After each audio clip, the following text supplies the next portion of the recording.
siguro dito.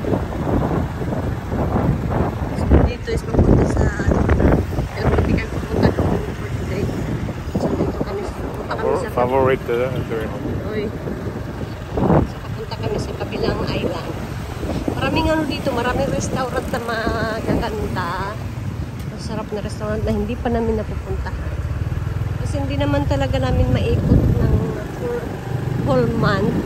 Hindi naman talaga maiikot yung ano, yung Panglao at saka Dawi sa dati na mga restaurant. Kasi pag once inikot namin yan, kumain kami sa every restaurant. Magtataba talaga kami, guys. So, ano-ano muna, tipid-tipid, diet. Tipid-tipid,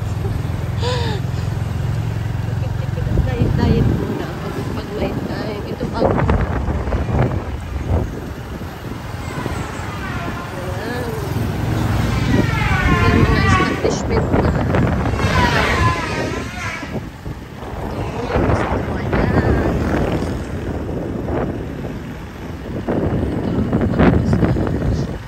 hindi namin nagpapamassage dito sa Panglao kasi nga the more na nearest sa beach, the more expensive. So, malapit lang kami doon sa amin sa bahay namin nagpapamassage.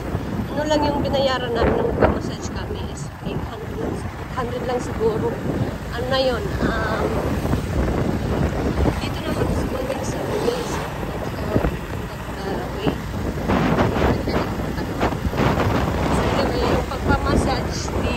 Doon sa bata sa amin is 800 lang. 90 minutes na yun. So, parang medyo mura na rin. Kasi pagkakaroon ka doon na mahal mo na 1,000. Ano lang yun ha? Mga 30 to 40 minutes lang siguro yun na show. Dito mga magagandang restaurant.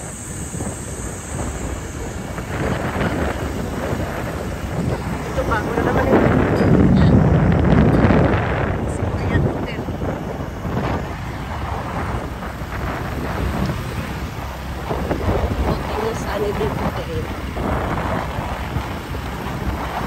Hindi namin maikot yung Panglao or Davis, hindi namin maikot sa loob ng siguro pag walang ibang gagawin siguro iikot namin, pero siyempre napapagod